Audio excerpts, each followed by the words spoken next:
Okay, very good. Okay, this is the call to order. This is a work session for the board with the agency staff. Attendees from the public are welcome to observe. The chat function as well as the attendee cameras and microphones will be turned off. And if you would like to submit public comment, please do that through the ODAV website for the August 7th, 2025 board meeting. And with that, I'll turn it back over to Alexis for the roll call. Thank you, Chair Stevens. Bill Gropp, we have a message from Bill that he's unable to attend. Is this excused? Yes. Thank you. Jim Knight. Present. Sarah Lucas. Present. Steve Nagy. Here. Brian Prang. Present. Jeff Pritchard. Let's see. I do not see Jeff in here. We can circle back to him. And then Catherine Stevens. Okay, and so we do have a quorum. That completes roll call. All right, thank you so much. It's great to see everybody today. We are going to kick off this meeting with a strategic planning update, and Jeff Coleman with AMCG is going to provide us with a presentation on that. Jeff. Thank you very much, Catherine. Can everyone hear me and see my screen? Perfect. Yes, we're good to go. So I want to thank both the board, obviously, for getting this project initiated. I'd truly like to thank Kenji, Kristen, Tony, Alex, Jeff, and Brian. They are the members of the strategic planning team that have really been taking on the heavy lift as we develop the different elements of the strategic plan. I don't want to repeat everything that I previously presented to the board when we did our perspective gathering, but I did want to touch on some high-level things just to make sure we level set what we've been doing, where we are, and then I'll talk about the specific accomplishments that we've obtained so far. So what is a strategic plan? It's a logical, disciplined structure that sets out the mission, vision, goals, and objectives, and eventually the action plans, the tool for implementation that's really going to drive the day-to-day operation management of ODAV. I'd probably add in their governance because it really is a plan that's adopted by the board that they use in making decisions on different initiatives that they want ODAV to take on. And this is your tool in communicating to management of the things that you want accomplished.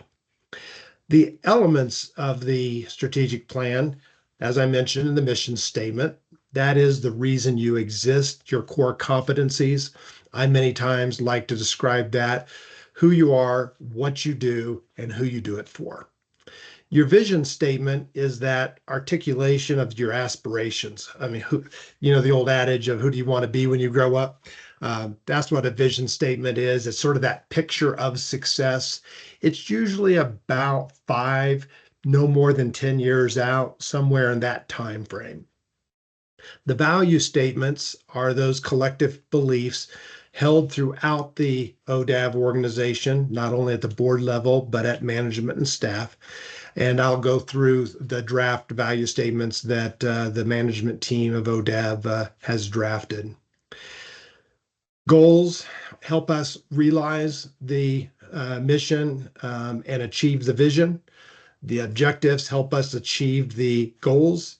And the action plans are the who, what, when, where, why, and how. It's the implementation plan for each objective that will be approved by the board at the final step. Very briefly, the process that we've been following was really the preparation. That was partly engaging AMCG, creating the planning team, bringing everyone on board to what we're doing and how we're doing it. Phase 2 is really where we have focused here over the last few months. You were all part of one of the perspective gatherings that we had. We had a total of 4 different perspective gatherings to bring input in from both the aviation and non-aviation community that are beneficiaries of the state aviation system. We conducted a SWOT analysis survey, which all of the board helped participate in that. Thank you. From that information, we developed mission, vision, and values. We established goals, and we developed objectives. The last part, obviously, when we get to the approval, we'll have a final document that will be presented to the board for final approval. And from that, then ODAV management team will formulate action plans from a tool that we provide that will help identify what needs to be done on each objective and who's going to do that and by when. As the board is aware, we've had several touch points with the board throughout this, not as an approval process, but more of a buy-in type process. When we had the draft mission and vision, that was circulated for additional input. Same when we had draft goals. We wanted to make sure we had buy-ins at these different points so that we didn't go too far down the road and have to circle back and make changes. Your next step as the board will be reviewing our draft objectives, which I will be showing you today. Kenji, if he hasn't already, because it just happened yesterday, will be later today distributing around a document that outlines all of the goals and objectives.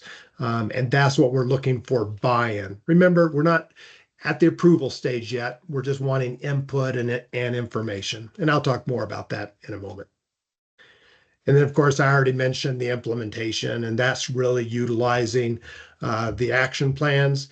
But it's also important for the board to keep, management, reporting their progress. So we encourage you as the board and management to continue checking progress on the implementation of the plan, make adjustments as necessary.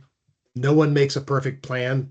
No one can anticipate the changes that may happen, whether at the Washington level, regulatory level, state level. We all know this day and age, there's a curveball headed our way left and right.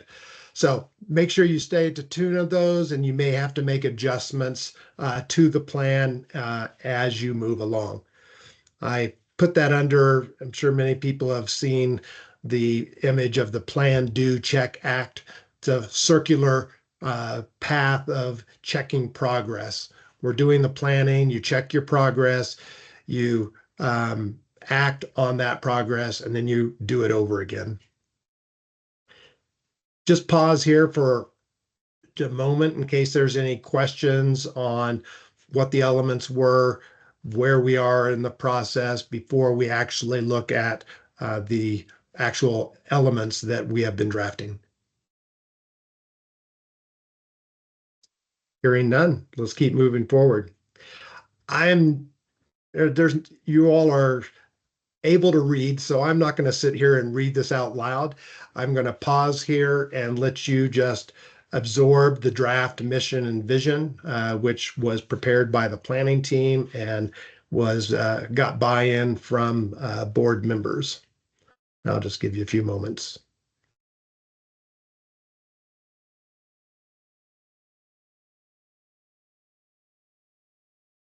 And keep in mind, these are all in draft form. I encourage you, they're based upon previous input of board members. There were changes made. Same with the goals. We've made some changes as we've gone along.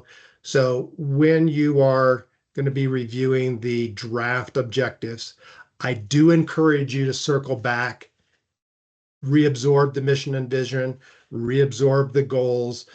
In essence, give a secondary buy-in to those because moving forward after this, these become a little more set in stone for the final approval process.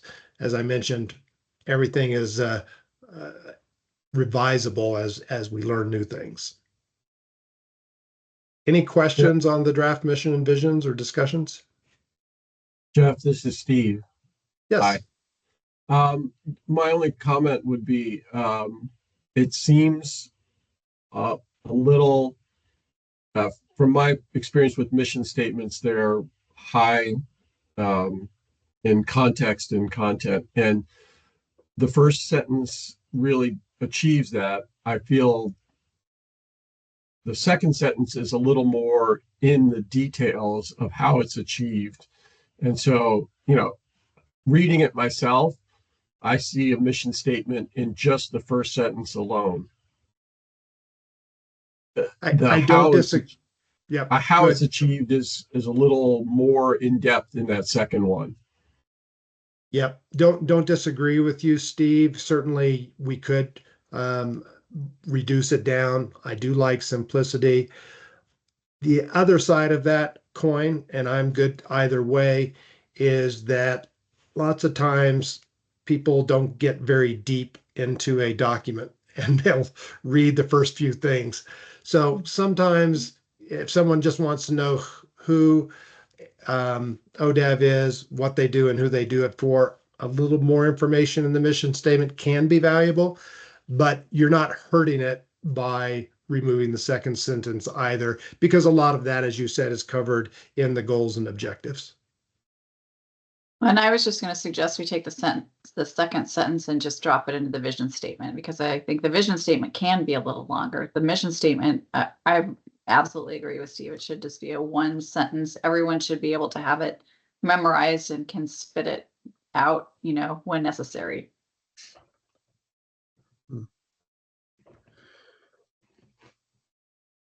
Catherine. I agree with both of you on the very first sentence is probably enough for the mission statement. I was a little bit struggling, had to read it several times to kind of grasp the very last phrase of ODAV maximizes the value of aviation for all Oregonians. That's such a broad statement. I'm not really sure what that means.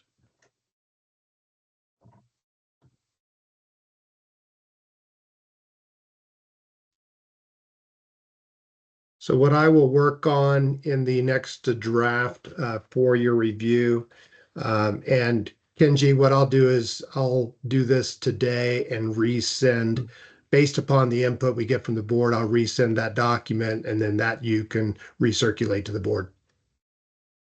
Sounds good. Any other comments or questions on the mission or vision?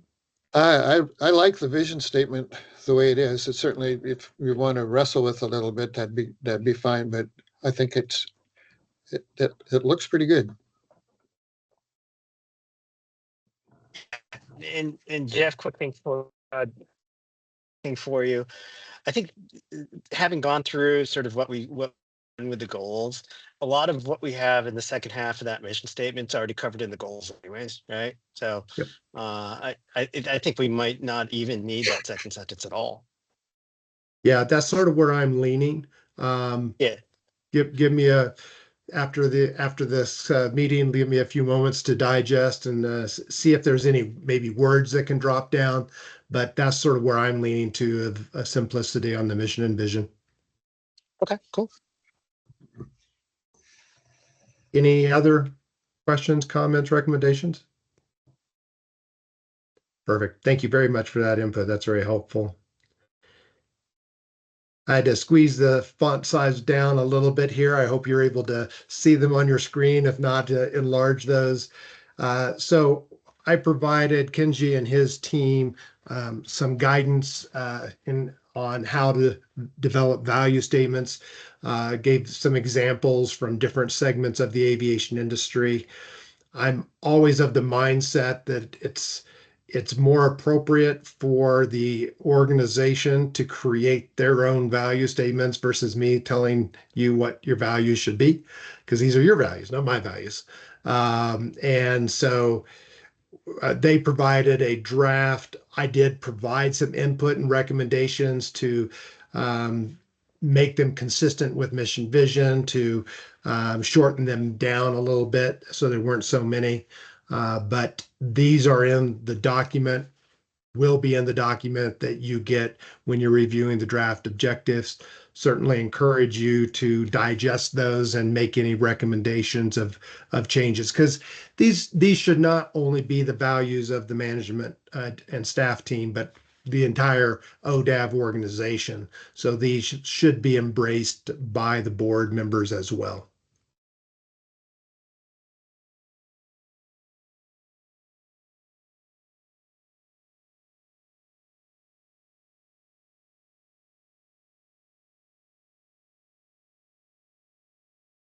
I like these. I think these are accurate. I think we can all, I think, if I speak for the board, we can all agree that these are the kind of the core mission of ODAV. I like the integrity and accountability. I like that we're moving toward more education and advocacy. So to me, these make sense. Sarah? Yes, I just had a small comment. I do also like the integrity and accountability. I actually like it so much, I think it should be at the top, because if you act with those two, everything else falls into line. Very Perfect. good point. Thanks. I like them all as well.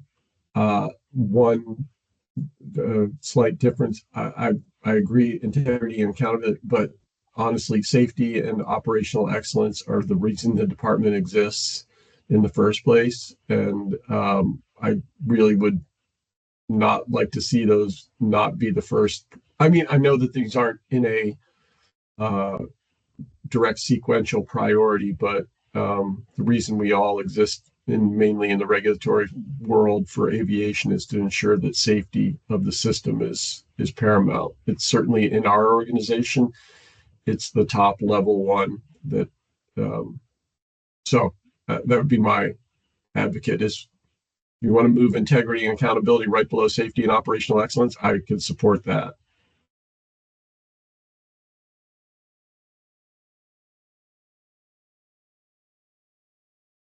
I agree with Stephen's comment. I think moving integrity up is good, but I think safety does come first. Any other comments from board members? Okay. Perfect. So now what we'll do is get in and again, I don't think we need to spend a lot of time on these because this really is your next task to provide additional input. And I think you'll need additional time to digest. But I'll just go through these goal by goal. All the goals you have seen other than goal 3. We did make a change to goal 3 to fit with some of the objectives that we came up with underneath. We made it was a fairly narrow goal that only fit a couple objectives, and we widened the goal in goal 3. And I'll get there in a second.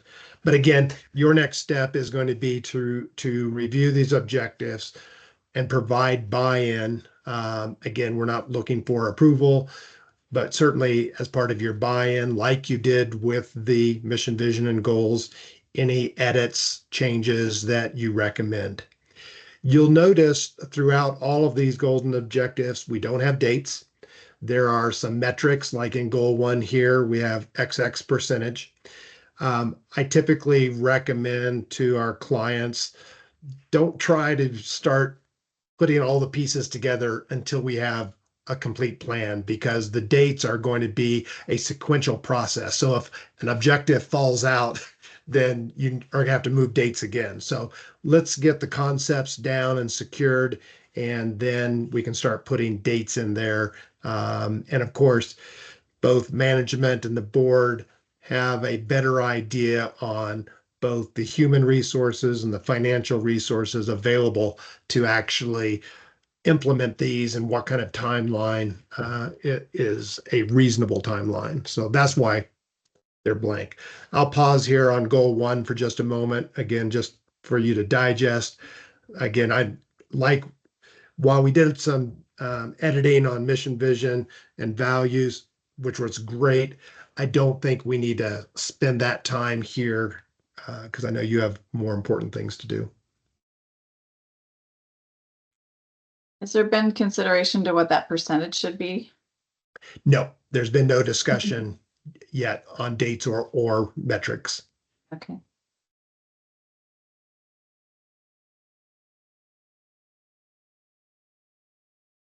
And just want to note, Catherine and Steve, thanks for that feedback on some of the goals too. So we tried to integrate some of that into the objectives.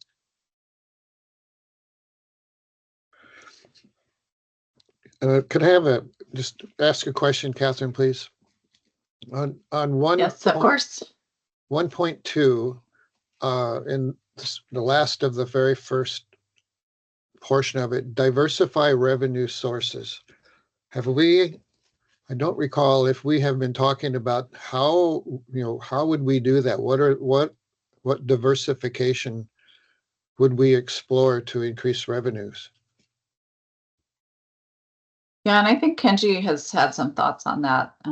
Has been looking into some diversification. And where, Yeah, is that Kenji, where would we, with the some detail to the diversification, but it's also appear at a later point in the strategic plan? yeah. Okay. Yeah, absolutely. And just to give you an idea, just briefly, like take 30 seconds. There's always potential for general fund, right? There's always interesting ways of looking at things in terms of looking at private equity as a potential source. There's, for example, looking at working with other agencies, for example, on the medical delivery side, looking at Medicare reimbursements to help fund the infrastructure. There's lots of different types of uh, uh, ways to look at funding parts of the system that are appropriate that we could look at. So it's just don't think of it just aviation specific. Start thinking outside the box of additional ways to looking at Yeah. gaining revenue as well. And then also, Jim, the additional detail that you did mention comes into play during the action plan. The who, what, when, where, why, and how will then start breaking apart each objective and how are we going to do that? What are we going to do? And that will provide more detail. So would it make any sense at this stage within the objective of 1.2 is to give a reference to a point later on? That's such a powerful statement, diversify revenue sources. I think a reader would say, I wonder how they're going to do that. So would it be not to lose the reader, but to not let them think that we're just making a statement without any follow through later in the plan? Does it make sense to make a reference to, please see, item or a section on the diversification process? If I'm making any sense. No, I understand what you're saying. You're thinking externally, which is a good way to think. You do want these to be clear and concise, but you also want to provide, these objectives are all somewhat theoretical. That may be too strong of a word, but they're more guiding themes that both the board and management are going to work on going down, and we don't know exactly what it's going to look like. My concern with defining that at this point is creating bookends that you can't work outside of. Sure. Thank you very much. I appreciate it. Yep. Any other comments on goal 1? Otherwise, we'll go to goal 2. Hi, I was so sorry to interrupt. I just wanted Yeah. to state for the record that Jeff Pritchard did join us at 10:26, just for the record. Okay, thank you, Alexis. Goal 2 has 7 objectives. Usually, and there's nothing cast in stone here. I'm sort of the mindset, approximately 5 goals and approximately 5 objectives per goal. If you do the math, that's 25 objectives. It's a lot, it's a lot to work on. So it helps with focus and it helps by paring this down. It's not wrong to have more, but this is what the planning team came up with. We couldn't really find certain ones to get rid of at this point. And the other thing I always advise, by dropping 2 off, we're never throwing anything away. We're setting them aside so that once other objectives are accomplished, those can easily be brought in. So I would challenge and ask the board as well as management, as they're reviewing these draft objectives, identify maybe your top 5 or ones that could either be dropped or maybe be combined. We did do some combining yesterday during our planning team meeting, but couldn't get all of them combined. Yeah, I'll just weigh in and say I agree with you. I think you should just have 5. Otherwise, it just gets unwieldy otherwise. I mean, I'm just looking at 2.7. It's important. It's also an administrative function. I think that one could easily just be dropped and just staff does it anyway, right?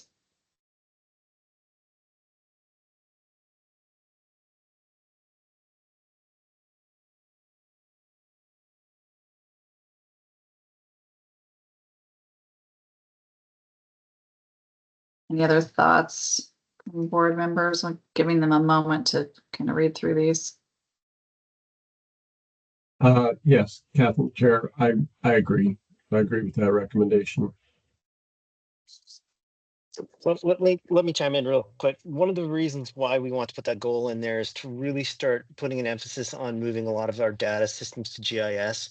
So that increases availability for example, if you think about land use policies or the overlay, the airport overlay, putting that into GIS, make it available for land use planning folks, as well as digitizing some of the assets that we have. So that's really why that's in there, to be able to justify, for example, when we have additional information that comes in from some of the, for example, PMP, just to have that digital data available. So that's more of a goal to really digitize on GIS a lot more of our information, so it's available in a more consistent manner, and that can be really used for storyboarding that we can make available to not only airports but also legislators, the governor, etc. So that's why that's in there. I mean, So Kenji, let me anyway. ask you. So Yeah. if it was not a goal, does that mean you aren't going to do it? It makes it easier for justification for funding. So if it does take some general fund money, whatever, for budgeting purposes, it just makes it easier to do so and say, hey, this is in our plan. Let's do it. This is why. I mean, So there's a I think we might be. financial piece to it, then is what you're saying. Yeah, and we might be able to combine that in with something else on the list, but yeah, over there with the overall point, yeah, you're totally right. 7's too much. I think some of it we can just definitely wrap into other stuff. So we can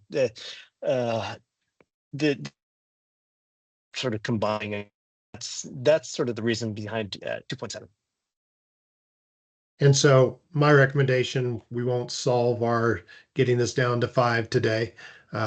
So when you're going through these draft objectives, just provide your input either on what could be combined, maybe even into another objective on another goal, or prioritize your top 5, and that will identify amongst everyone. Again, we're not throwing anything away. We can only do so much.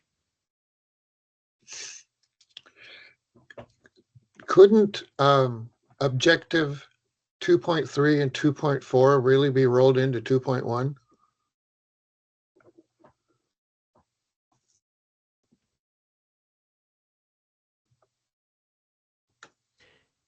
Could be just a lot there. Yeah, slightly different, but I do think, taking another look at it, the resiliency in 2.1, it definitely ties in with 2.4. So you have Yeah. emergency response. Yeah. So that's Yeah, you that's could one definitely do 2.1 and 2.4. yeah, because they're both with the disaster recovery emergency management. Yeah. We're whittling it. Mhm. We're getting closer to 5. 6. Yeah, there's another one in there. I can guarantee it. All right, Yeah. let's if everyone's okay, we'll go to goal 3. Goal 3, we are at that 5. And I apologize, I don't have the original goal 3 right here handy. Goal 3 was worded more around land use. That was its primary focus, because we had some of these other objectives that came to the surface that fit around policies and rules and standards, we really broadened up goal 3 to really focus on updating these types of documents and guiding documents for the primary purpose of ensuring compliance with FAA guidelines. So that is the change in goal 3, and then you'll see what fits underneath that. And along those lines, I think along with what Catherine said, look at potentially bringing 2.7 into goal 3 in terms of utilizing technology for that, this sort of stuff. That might be a way to address that issue as well. And when you say goal 3, are you talking about objective 3 here, or just somewhere within this framework? Within this framework, somewhere between 3.1 and 3.5, including moving that sort of technology piece into this section. Okay.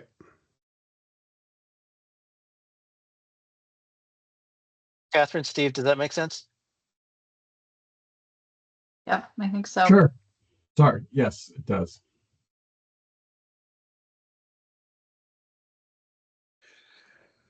I have a question just for clarification on 3.2, update state airport policies. Are we speaking of state-owned airport policies or all state airports? I think the answer is yes. I think there's policies that apply just to the state-owned airports, but there's also policies, especially around grant funding and things like that, that applies to non-state-owned airports as well. So can we take the word state out of it then? And then What if we replace state with ODAV? Update ODAV airport policies. That sort of gets that connotation away from state airports. That's a good idea.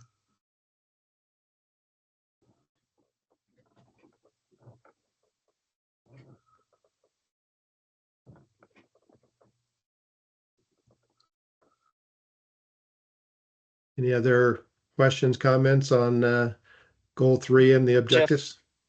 Jeff, by removing a state or and putting an ODAV, does that sort of take out of purview, for example, the policies that address funding grants to non-state-owned airports? I don't think so, because these are now agency policies. Oh yeah, got it. Okay, got it. Separate and apart from state airport policies. Got it.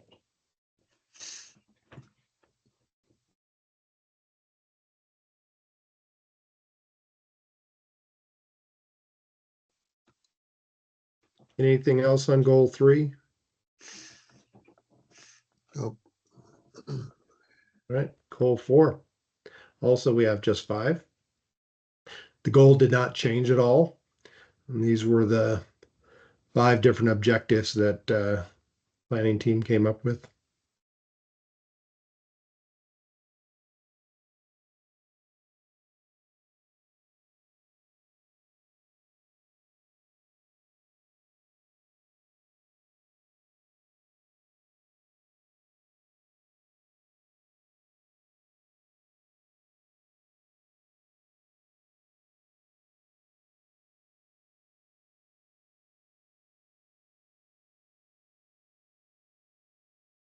Any questions, comments?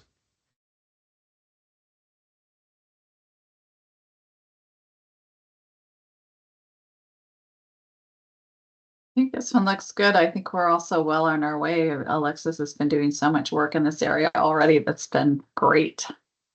Yeah, we actually had objective 4.6 about the website on there, and we dropped it off because everyone, it's complete. We don't need to have that. So Yep. Thank you, Alexis. All right, let's move to the last one. The goal did not change again. We do have 6 here, so we'll be looking for your input when you're reviewing these objectives on your own, like for any combining or reductions.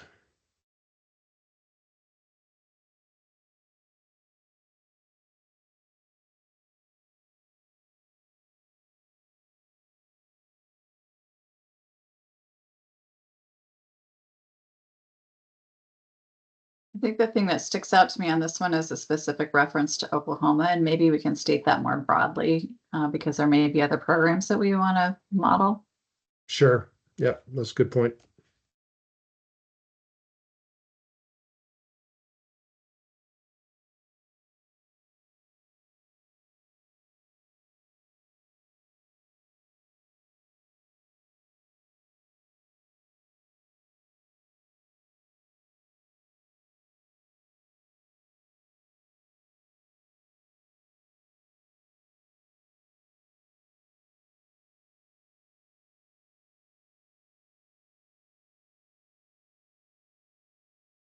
Any other questions or comments?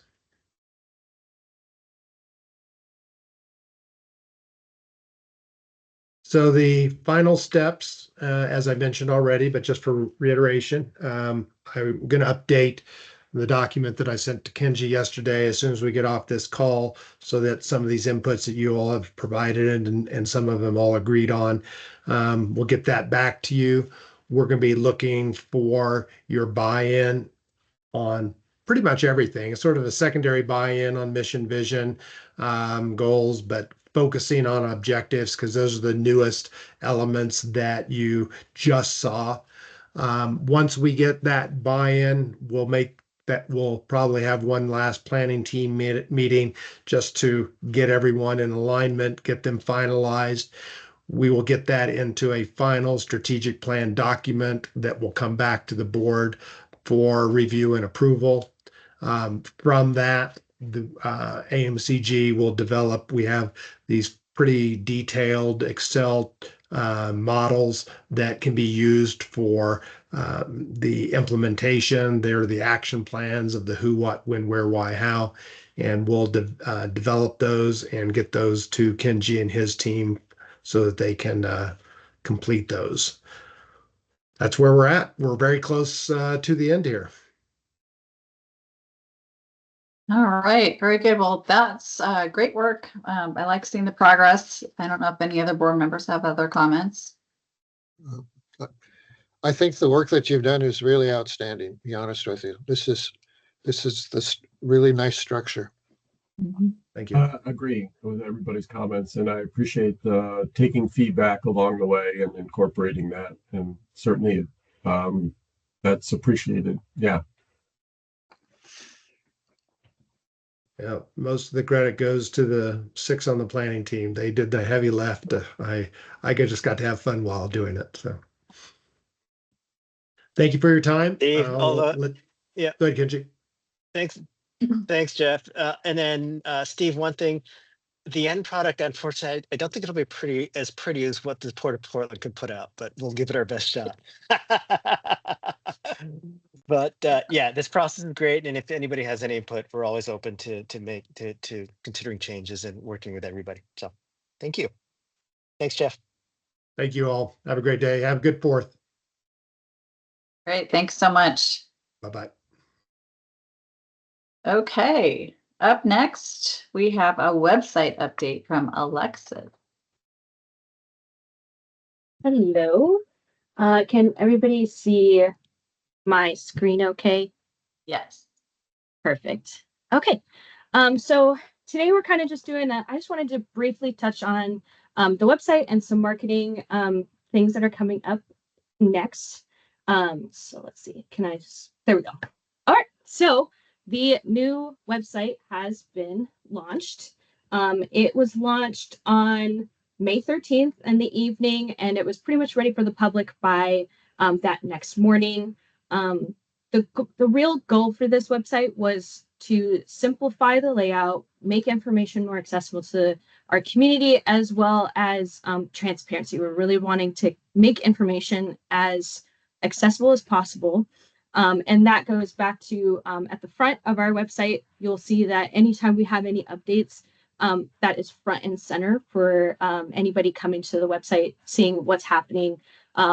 That's airport closures, events, anything pertaining to ODAV is straight there on the front. So far, we've actually gotten some really great feedback on the website. Many people had mentioned that it's a lot easier to navigate now.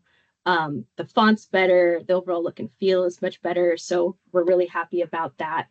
So now that the website is complete, we can kind of use it more as a hub of information for overall communication strategy. So this could be kind of our middle point, and then we have branching out from there.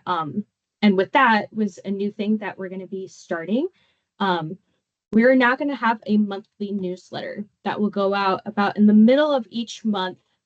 And this newsletter will have information on recent and upcoming events, airport construction, maintenance, a question of the month, and anything else we want to add into that. So why are we doing that? It's because we want to keep the public informed on what we're doing. So we want to keep everybody informed on the maintenance that's happening at airports, like with the airports for this month.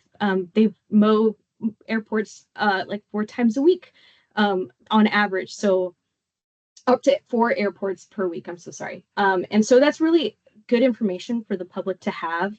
Also knowing where our airports are at and how far out some of our staff have to go to maintenance those airports. I think that's also important. So this is a more compact form of sending out information to the public that usually gets presented here in board meetings, so that the public has more access to this information than just watching a board meeting or going to the website. So this will be a quick and easy way for the public to know what we're doing every month. Alexis, can I just ask, does it have an opt-in so you can sign up to get that newsletter? Yep. Right. Yes. Yes. So you can sign up for the ODAV newsletter through the QR code that's on here. You could scan it with your phone if you'd like, or on the front page of our main website, there is a subscribe to ODAV emails, and you could select any of the other topics as well, and the newsletter is now on there. So that'll be a big opt-in. We will send out probably a mass email. This will be going through Gov Delivery. Just so everybody knows that they can sign up for it. And then after that, it'll go out in the newsletter. And that's it for me today. Just a quick and easy. Awesome. Looks great. I'm happy to see that newsletter. I think that'll be really nice for both the aviation community in the state and really just for interested parties in general. Any other questions, comments from board members? Jim? Alex, could you please go back to your first slide? I had a question. I wanted to hear. Yeah. Wanted to hear it all first. No, second slide. I'm sorry. Could you explain the very last bullet? Just not a lengthy explanation. Just briefly. It can be used as a hub of information. How do you perceive that working?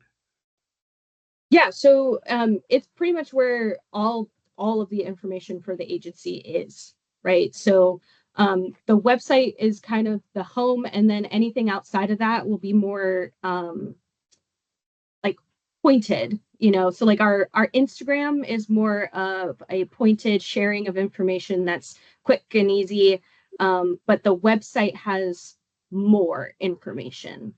So I'm kind of thinking of it as a hub that has like press releases, news and events, all of our Gov deliveries, all of those things. So it's more of a place that if somebody's looking for everything, they can go to the website. But if they're looking for more pointed information, they can go to the designated channels. That's helpful. Yes, it does. In my mind, I thought you were headed towards it's an interactive hub where people could have input to to items that they see of interest.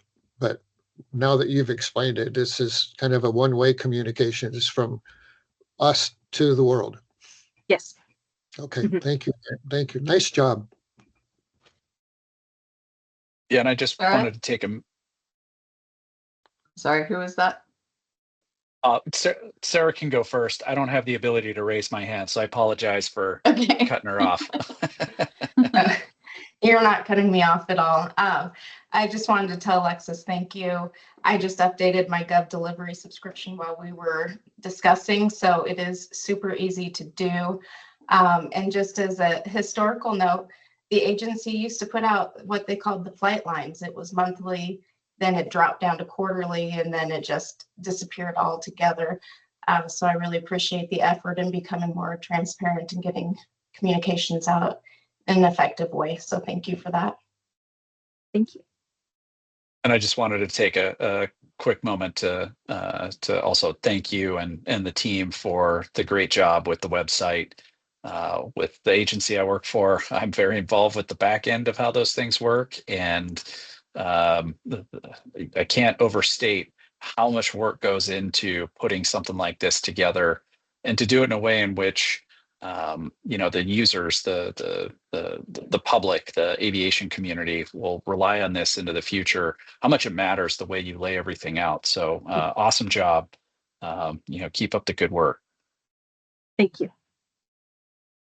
Yep. And I just want to note one thing too. This is part of an overall communication strategy that we're developing as well. So you look at for what we've been doing for the past year and a half, 2 years, is really looking internally, changing operations, looking at how we can make things more efficient. Now we're starting to really look at the external communications, because as Sarah, you noted, appropriately noted,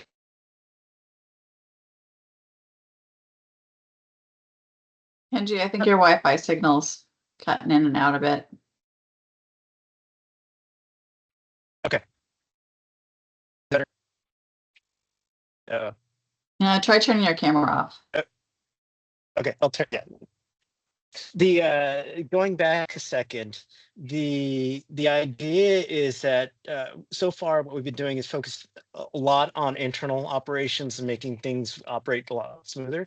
Now we're really looking forward to doing more external communications, because Sarah, as you noted, we used to do that, and one of the things that happens is, in the lack of sort of the external facing communications, people start filling in the gaps using their what they think, and oftentimes that ends up being incorrect, and when it's incorrect, you start the rumor mill, and that starts a whole cascade of events.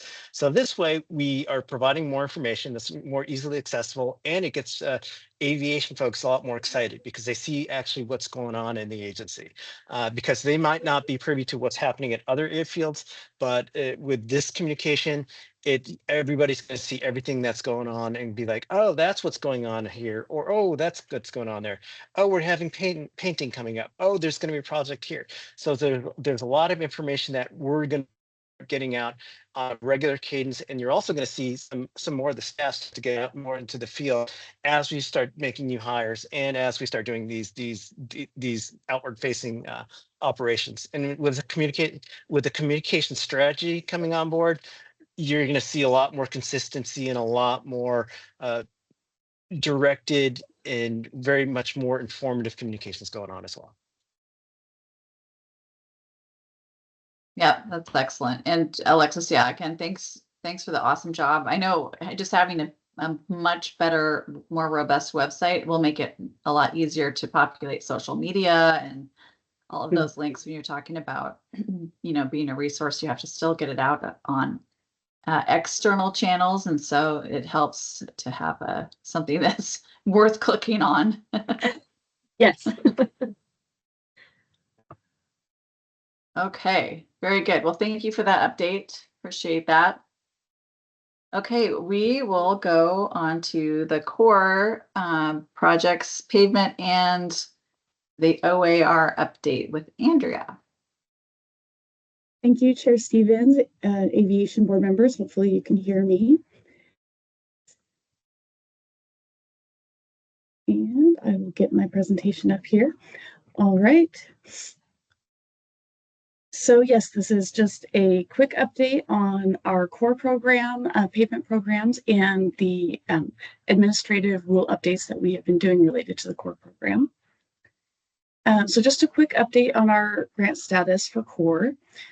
We finally closed out our final grant that was open in our 2020 cycle. So that was very exciting to get that one all finished up. As you can see, we just have a couple left in our 2021 cycle. And of course, we've got quite a few that are still outstanding in our most current cycles. This year, we've gone out and done approximately 13 inspections on completed and a few in progress for projects. And so you can see there in April, we visited Roseburg. And then just last month in June, we took a trip to Columbia Gorge, Pendleton, Enterprise, Baker City, Ontario, Bend, and Sisters. And those were great trips, getting to talk with the airport sponsors and see those projects.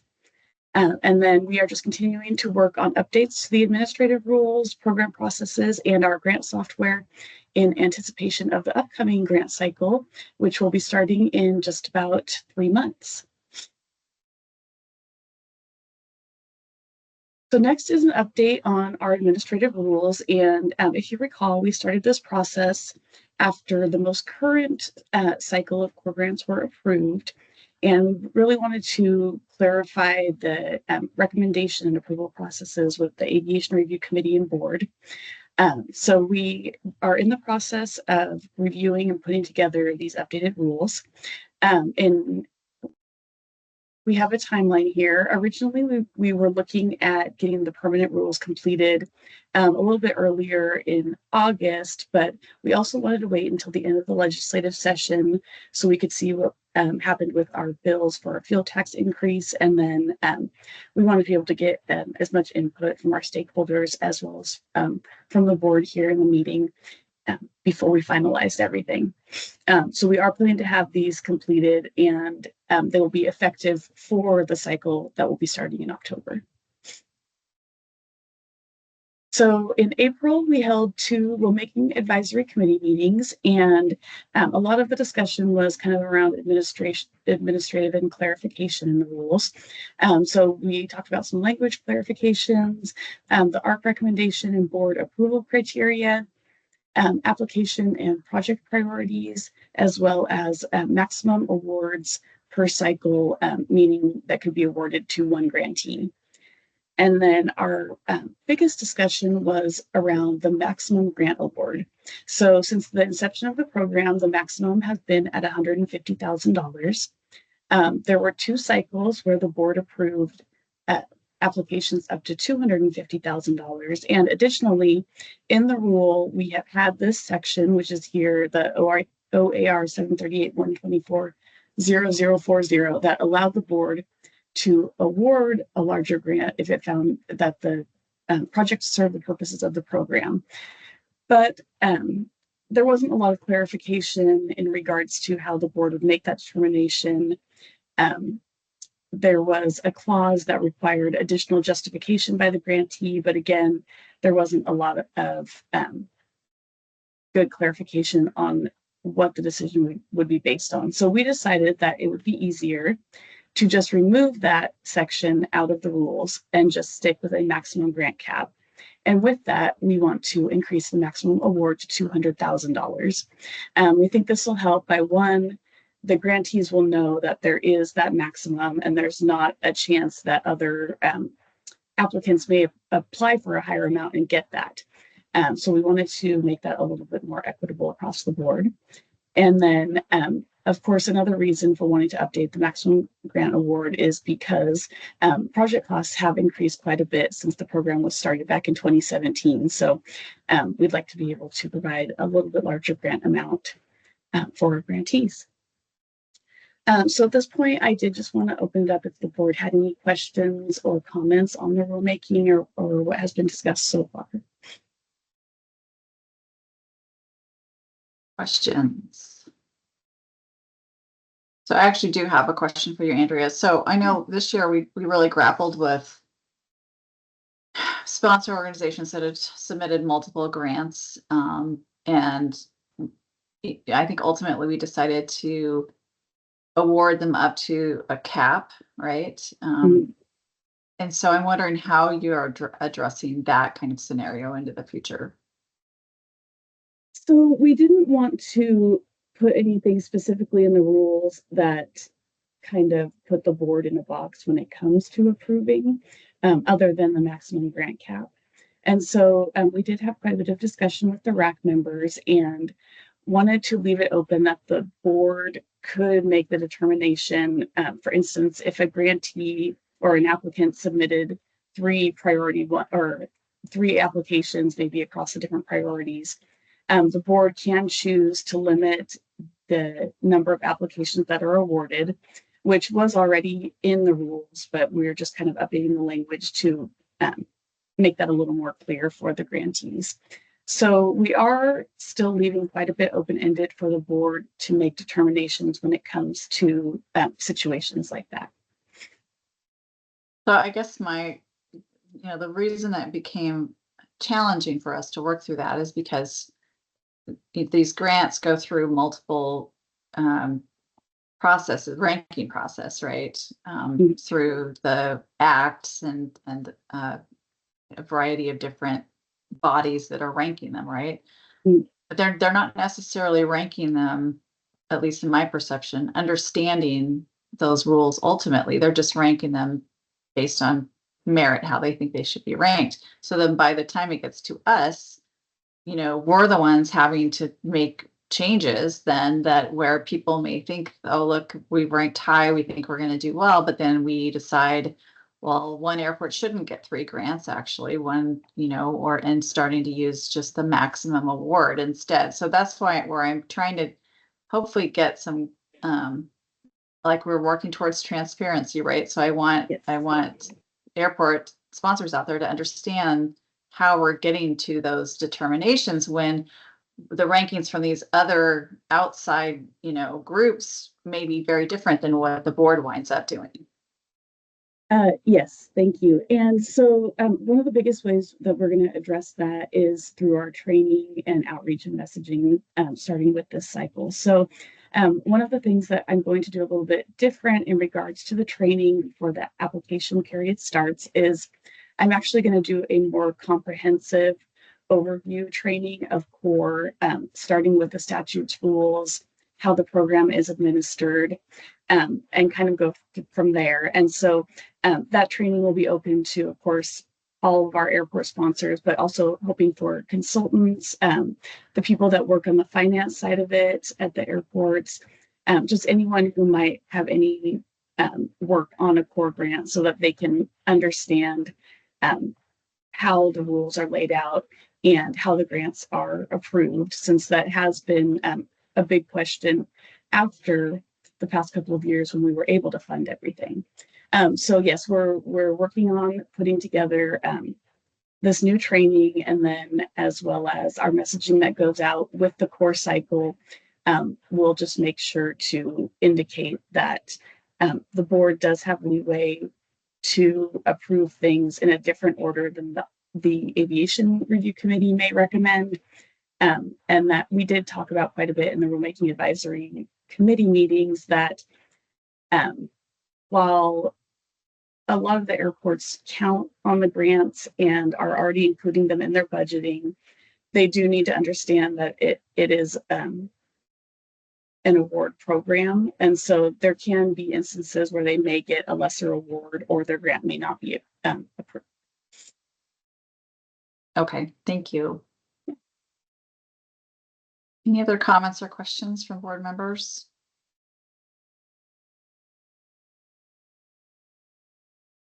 Okay, Thank looks you. like And we're then, good. perfect. And then we'll just move on to pavement really quickly.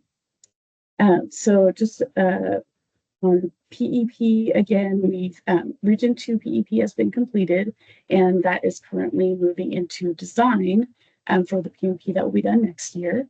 And then again, next year, we will be doing PEP in Region 3. And then for the PMP this year, we've got Region 1, which is Hillsborough, Hood River, Minville, Malino, Salem, Seaside, Twin Oaks, Toledo, Troutdale.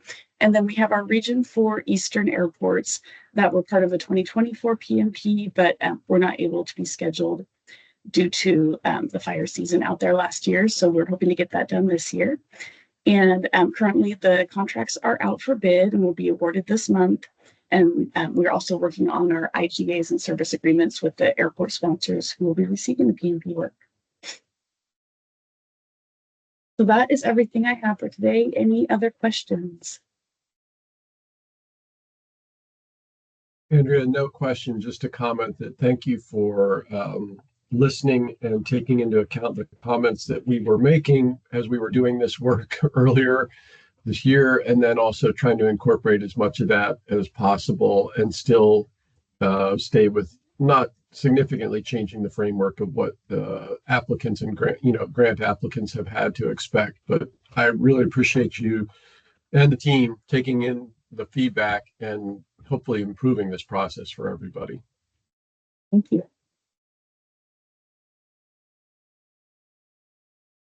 All right, very good. Thank you so much for that update, Andrea. We appreciate it. Okay, we will go on to FAA projects and procurement update with Ernie. Good morning, and thank you, Chair Stevens and board members. This will be a quick update on airport projects, procurements, and contract administration happening in the agency. So just a quick recap of last year's project. We had 6 projects that was filed with FAA that started last year that are continuing this year. On design, we have 4 design projects: Surface Seal with Bandon, Cottage Grove, Independence, and McDermott. Those are they're continuing this year with a planned closeout at the end of the year, and those went to bids for the construction this year. Construction that was started last year or was bid last year, we have Cottage Grove, Siletz Bay. Those are continued construction. Those are AIP funded, and then we have Prospect, which is also a non-AIP funded. We're continuing construction on that one. Key Blanco I put in here, it's mostly complete. It's open to the public with just a few punch lists left. We also have 1 system plan grant request last year for PEP that was received last year and it was completed in 2024. Next slide, please. This year we had 11 projects that we filed with FAA. We got 9 of those agreements out of 11. We had 5 design projects, Chiloquin, Condon, Joseph, and Lebanon, and Malino. Surface Seal, we did receive the grant agreements for this year. Those are designs for 2025 with planned bids for 2026. We also have 1 combination design and a bidding construction for Malino Hangar and Waterline. That one, we're still waiting for the grant agreement. It is received in processing. That's a design project for 2025 and then bidding and construction for just the waterline part in 2026. Construction, we have Aurora. That's the bigger project. The application was received in processing, but we are still waiting for the final agreement on that one.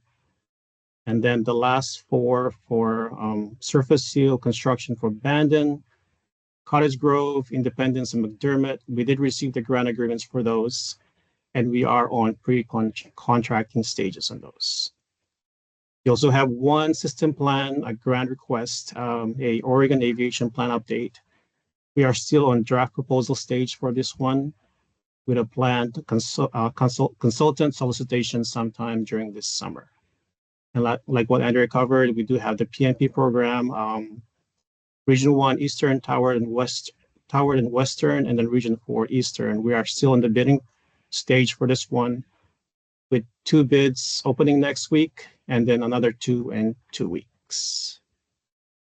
Slide, please. So we are continuing our management of our procurement and contracts since last year. So we actually have our 1-year anniversary of having procurement in-house. So just a quick rundown of active contracts. We have 27 work orders active. We are expecting about half of those to be closed out at the end of the year. And then we have 3 construction contracts. And kind of circling back on all the applications we sent this year, these are all the planned contracts that we will be expecting. We have 11 work orders for project management, so for design, construction, and this will happen this year, and then also 9 construction contracts. 5 of those will be FAA funded, and then 5 are FAA funded, and then 4 will be PNP projects. Continued improvements are maximize utilization of organ buys so we can manage and track procurement contracts and continue to streamline our process for vendor outreach, the solicitation process, contract awarding, paying of invoices to consultants and contractors. And then also we're trying to phase out all the templates that was used when ODOT was our procurement office. So we continue collaborating with DOJ in updating our procurement and contract documents so it can better align with the agency's operational needs. And that's it. Questions? And thank you so much for that, Ermi. Kenji, I don't see Stacy on today. And I don't know if you can answer this, but I just want to, if you can, status update on where we're at with being able to sign federal grant applications and agreements. So when that injunction came down, we sort of went bananas and signed a lot of grant applications. I think my inbox got flooded with the number of signatures that I needed. Thanks, Ermi, and Jenna. So we've gotten those underway, and we're signing those. We're also including letters of reservation along with those applications, and that's just a sort of a technical document that we worked with DO along with the. So that's what's going on. Again, like in your position as well. It is in litigation. It is a preliminary injunction. So there's always a risk analysis, and there's always a risk. So we'll just take it as it goes. Right. All right. Any other questions? Okay, very good. Thank you so much for that update. And now we are on to the state airport manager update on Through the Fence. Tony. Yeah, good morning. Good morning, Chair Stevens and members of the board. Happy to provide a quick update. I don't have a presentation today. I just wanted to provide just a quick update and opportunity for further board discussion if you would like on the Through the Fence process. I do continue to hear a lot of interest from the public and from board members and other airport users on the Through the Fence process. So we did lose one of our employees earlier this year they took a growth opportunity, and unfortunately that will affect the time frame for this process.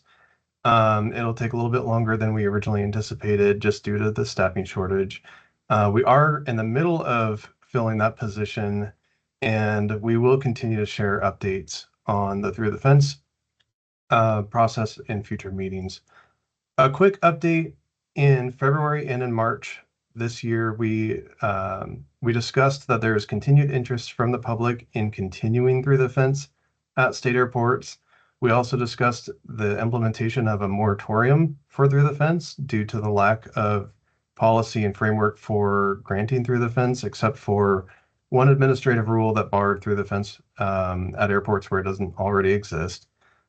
And in March, we ran through several of the issues that we have seen with granting Through the Fence previously. And given those known challenges, we identified that ODAV needs to either identify if or how we should grant Through the Fence going forward. And we discussed the board and public will be involved throughout the rulemaking process as we work through this process. So in the March work session, in the packet for that meeting, we included a lot of very helpful information on Through the Fence, specifically the Through the Fence sections of FAA Order 5190 and the ACRP on Through the Fence and our administrative rule, as well as our Through the Fence agreement template. There was a lot of information to digest there, and I think we had really good discussion back in March, but I also just wanted to open it up to the board at this point and see if you have any additional input or discussion, having more of a chance to kind of digest all that information. Again, there will be further opportunities for input and discussion as we continue through the rulemaking process and everything. But really just wanted to get an update to you all and see if you have any other input at this point. Thanks, Tony. And I'm trying to recall, did all of those documents, were they sent to the full board? Yeah, Okay. they were included as attachments to the staff report that was in the March work session, and we can certainly share that again. I would just encourage the board members to really, that's a lot of, like you said, Tony, there's a lot to go through, but I think it's worth it, especially when we're going to be having this discussion. Because really ultimately the safety, security, and the financial impact potentially on our state-owned airports is really something that we all need to consider very carefully.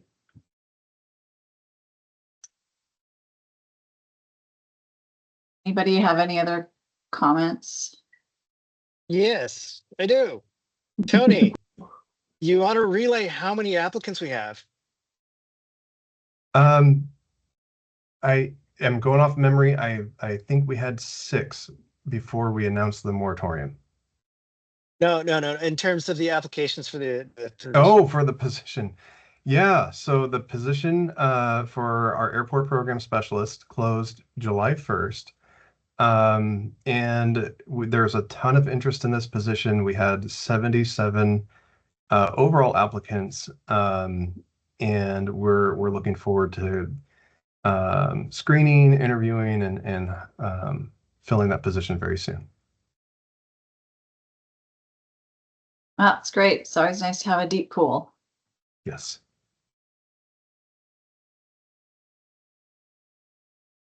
So Tony, I'm kind of feeling like what may be most helpful, and I realize you need to get your new staff member on and up to speed and all of that, but eventually I think what would be helpful to the board is to come back with maybe maybe some recommendation or like some alternatives with a recommendation, right?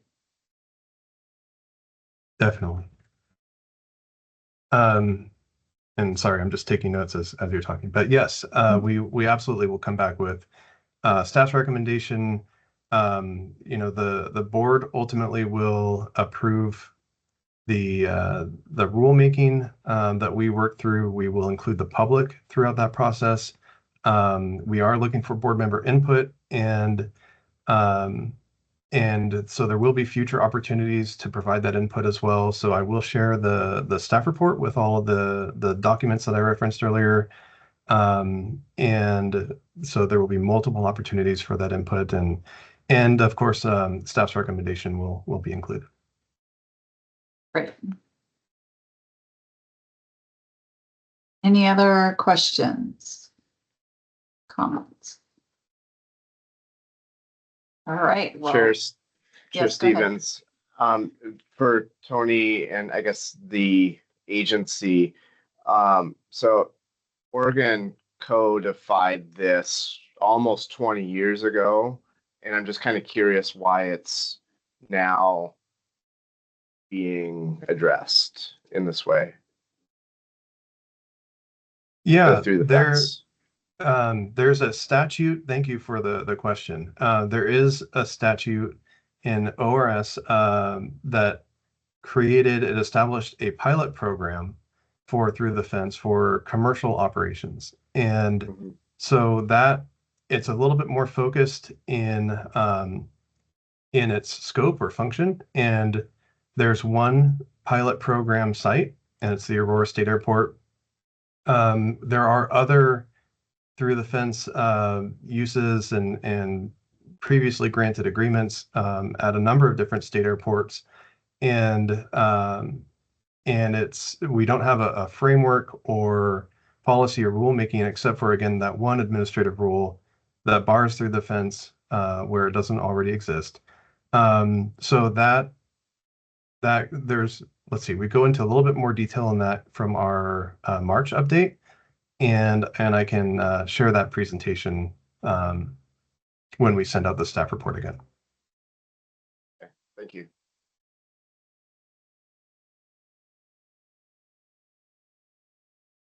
Any other comments, questions? Really quick, I just want to clarify too that this process does not affect the pilot program that I mentioned earlier. Right. All right. Well, we've been very efficient in our work today. And before we adjourn, I just thought I'd give everyone an opportunity. If you have announcements, anything you'd like to share with the group, what's going on at your airport. I know at mine, we're rolling right into construction season. We have a major asphalt apron rehabilitation around our A concourse pier today, actually A and B. And it's all summer into fall, and it's 9 phases. And today I found out it's probably like a 9.2 phases as well, because every time you dig, you find out there's something else you got to deal with. So we're working on that. We're also working on a drainage project on the end of one of our runways where we've had some ponding, and trying to find a permanent solution for that one. And yeah, anybody else have updates?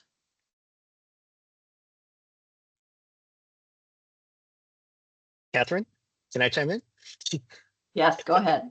So I didn't have an update, a director's update today, but I just want to share with folks here that we just signed MOUs with the Yamaha as well as a drone company called SciFly to explore looking at using drones to put out wildfires in the early stages.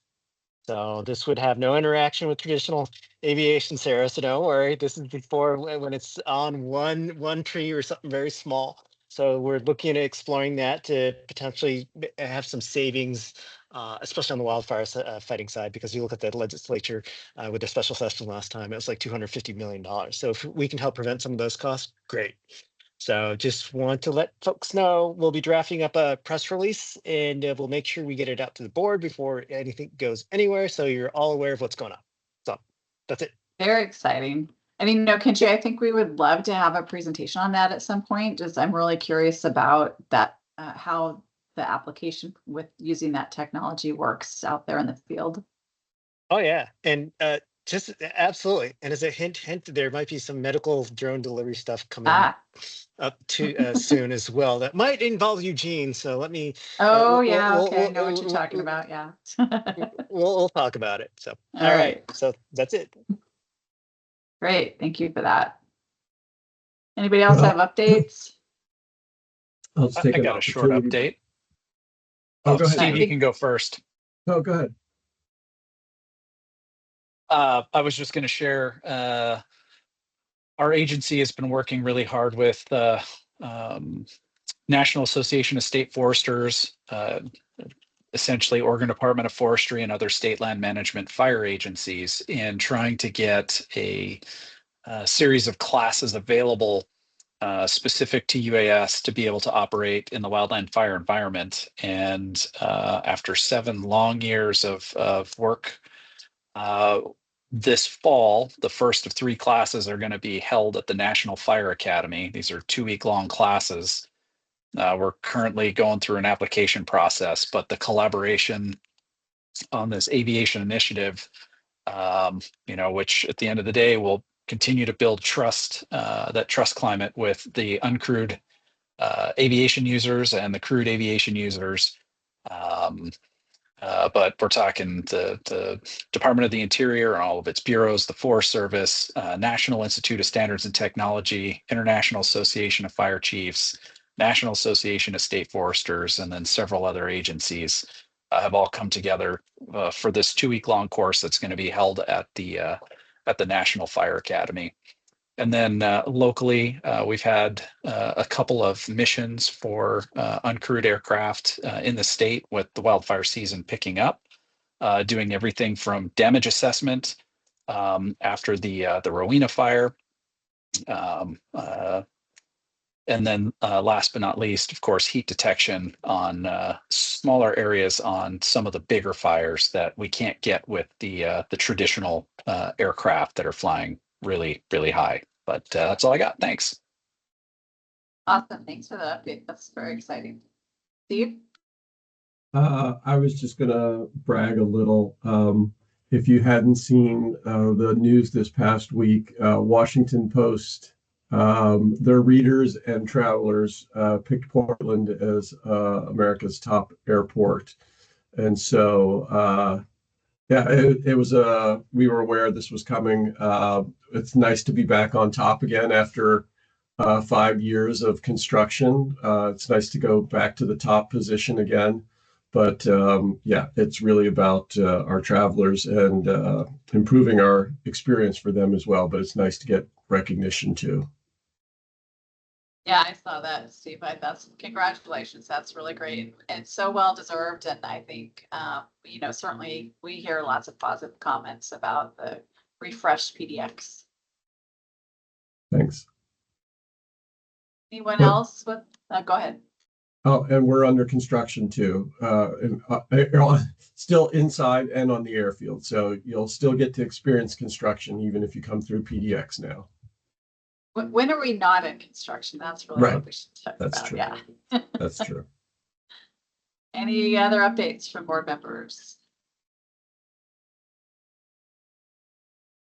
All right, I'm not seeing any. So I just want to thank everybody for being on the call today. I find these sessions really useful, very informative. So thank you for that. Our next in-person meeting will be in Hood River on August 7th. And I look forward to seeing y'all then. The meeting is adjourned. Great. Thanks, Thanks, everyone. everybody. Happy 4th of July. See you all next month. Have a good one. Bye. Yeah, bye. Bye.